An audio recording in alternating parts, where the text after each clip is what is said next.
La petite postière nouvelle du service Necosimo vient d'arriver. On va voir si elle vaut un UPS ou un DTC. Bienvenue sur la chaîne et merci d'avoir cliqué. N'hésite pas à t'abonner si ce contenu te plaît. Et maintenant, c'est parti.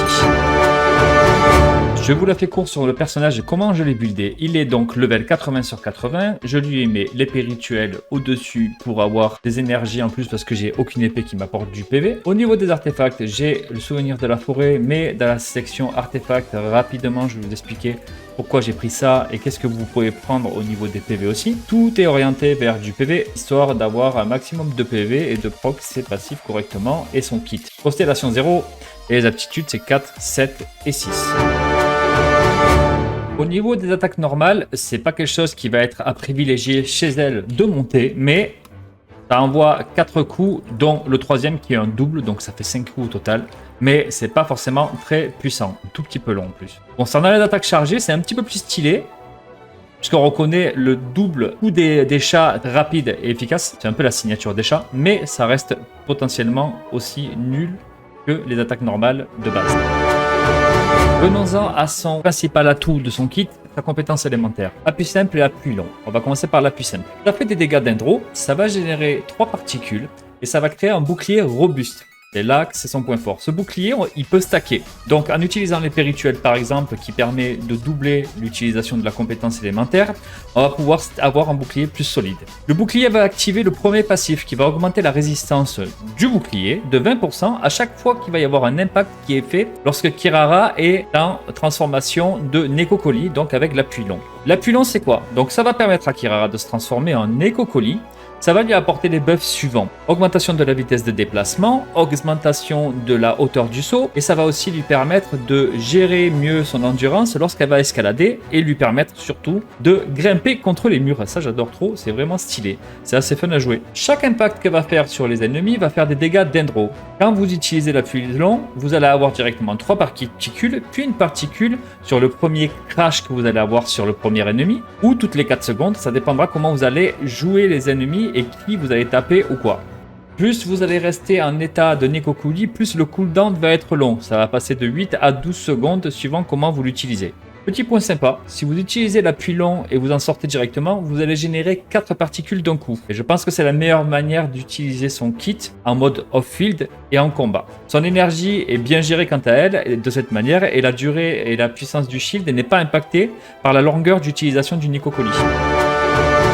Déchaînement élémentaire, il a un multiplicateur initial de dégâts qui est assez banger, vraiment. Ça permet de faire des dégâts assez hauts en nuque, directement.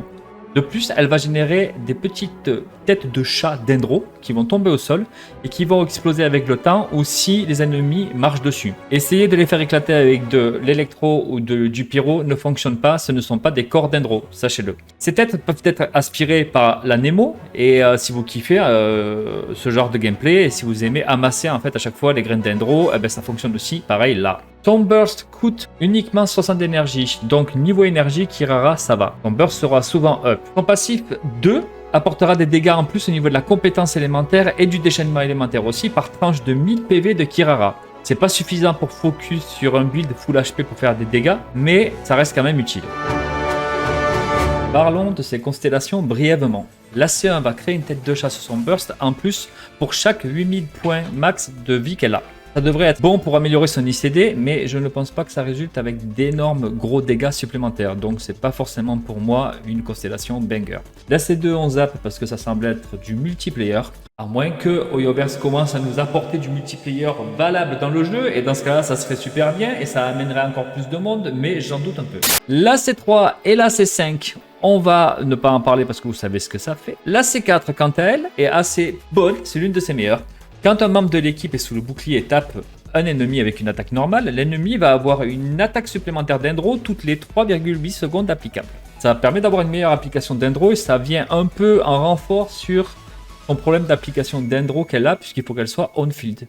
Là au moins ça va aider. Et la C6, c'est la meilleure comme d'habitude, elle va apporter des dégâts élémentaires de 12% pendant 15 secondes si elle envoie son burst ou sa compétence élémentaire. Et ça à toute l'équipe.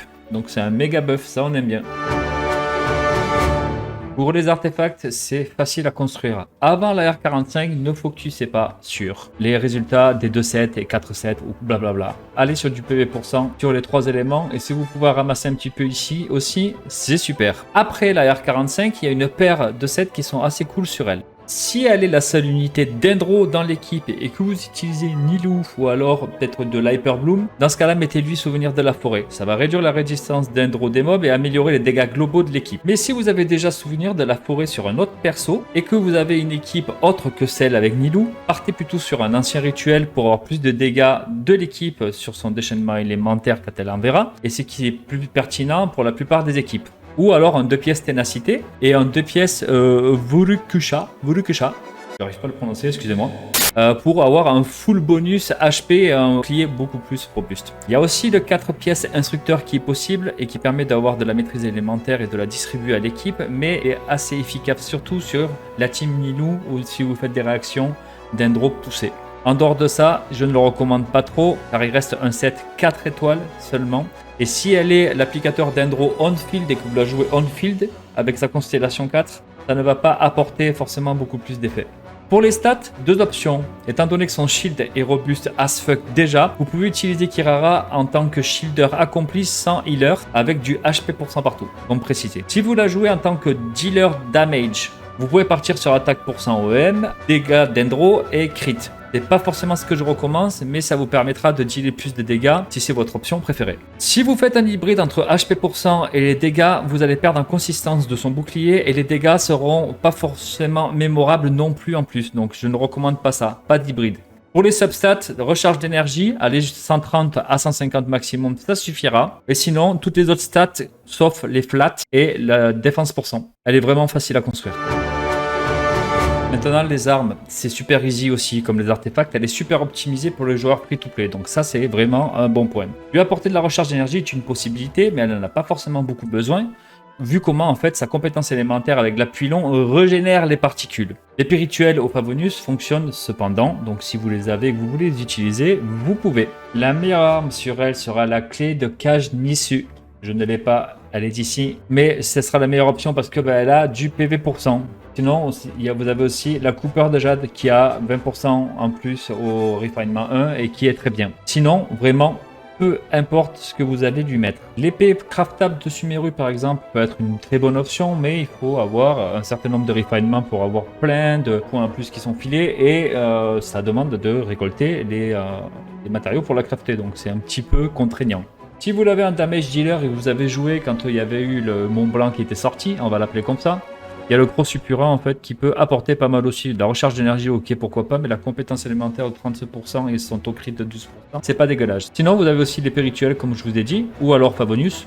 Favonius, ce sera avec du taux crit, donc il faudra charger un taux crit, ça demande ce prérequis en plus. Ça rend sa construction de son build et ses équipements plus chiants à avoir. Sinon, l'épée rituelle, si vous l'avez Refinement 5, 80% de chance. Alors attention, parce que l'épée rituelle, si vous faites un appui long, ça ne sera pas possible de le faire 2 fois. Faites un appui simple pour récolter les énergies et vous verrez qu'elle va reset de suite. Un appui long, ça ne reset pas comme vous le voyez sur l'écran actuellement. Maintenant, les teams. Stimulation, propagation, quicken, aggravate en anglais avec catching et fischl et un anémo histoire de baisser la défense et optimiser les dégâts. Kirara donnera assez d'applications dendro pour les réactions autour du dendro et électro, quicken et aggravate. Avec Sino ça ne marchera pas parce qu'il demande trop de présence le coco, donc il va falloir en fait le bannir de cette possibilité. Concernant Yaemiko, c'est mieux, elle est en bannir en plus et moi j'adore ce personnage, c'est l'un de mes personnages préférés. Mais Yaemiko, c'est un personnage off-field, donc si vous utilisez Yaemiko, vous passez Kirara en on-field, donc vous lui mettez de l'équipement pour favoriser en fait son attaque, pour faire plus de dégâts, parce que c'est elle qui va devenir le damage dealer. Vous utiliserez son E en appui long et vous courrez partout pour faire vos dégâts, et ça risque de proc pas mal de réactions, et je pense que ça va spread sympathiquement. Si vous utilisez Kirara pour driver le dendro dans une équipe Nilou fleurissement, il va falloir avoir un applicateur dendro en plus. Alors attention, vous allez avoir le réflexe de rajouter Bibi, sauf que lui, étant donné que le driver dendro, ça va être Kirara, elle va être on-field et laisser son compétence élémentaire lui permettre de courir partout, ça va pas proc son burst et les épées d'eau ne vont pas arriver, donc il ne sert pas à grand chose dans cette configuration là. Prenez plutôt quelqu'un qui a une application passif et Barbara bien sur le truc là pile poil. Je vous invite aussi à rajouter un personnage. Si vous avez Naïda, rajoutez-la, elle va vous permettre de faire de l'application d'Endro en plus. C'est un bien, sinon MC ça fonctionne, ainsi que tous les autres personnages. Olay aussi. Yao Yao, un peu inutile étant donné qu'il y a le shield déjà, ça sert à rien d'avoir un healer dans la caisse avec les autres. Et si vous décidez de mettre par exemple Highlight Tam pour qu'il attaque, il va falloir changer Barbara en Shinkyu parce que là du coup, il n'y aura plus besoin d'avoir le driver d'Endro Kirara sur le terrain. Elle va surtout servir d'applicateur d'Endro off-field ou de temps en temps, ainsi que de shielder. C'est lui qui va driver et lui quand il va driver, il aura besoin de taper et quand il va taper, il fonctionne. Donc Barbara est remplacée par lui. Les teams Burgeon, est-ce que ça fonctionne? Eh ben pas trop parce que là on a double bouclier, donc Kirara va servir à rien. Donc c'est dommage d'avoir ce gâchis, donc ça ne fonctionne pas super bien. Hyper Fridge non plus, j'ai essayé mais c'est pas super. Et Hyper Bloom, ça dépend comment vous le construisez, comme je vous ai montré. Mais si vous faites de l'Hyper Bloom, vous pouvez partir donc sur Catching ici. Donc une Catching plus un second électro pour avoir des générations de particules, ça le fait toujours. La Raiden, si vous l'avez, c'est un Master. Il y a Emiko aussi, mais là on parle de 5 étoiles. Si on diminue un petit peu, la Koki Shinobu fait très bien l'affaire. Ainsi que par exemple aussi Fischl, qui est une très très bonne batterie. On parle de gros piliers du jeu, donc n'hésitez pas. Petite Kirara ici. Et n'hésitez pas à rajouter un Anemo, histoire de paquet. Donc on peut aller sur Kazuya si vous l'avez, hein, pour avoir beaucoup plus de bénéfices que Sucrose. Mais Sucrose fait très bien l'affaire aussi. Et après les autres, c'est des DPS, donc ça fonctionne pas super bien. Bon voilà, on a fait le tour de Kirara. J'espère que ça vous a plu et que ça vous permettra de jouer et de jouir plus de ce personnage et de son gameplay. Vous trouverez ici une vidéo tuto qui risque fort de vous intéresser. À bientôt!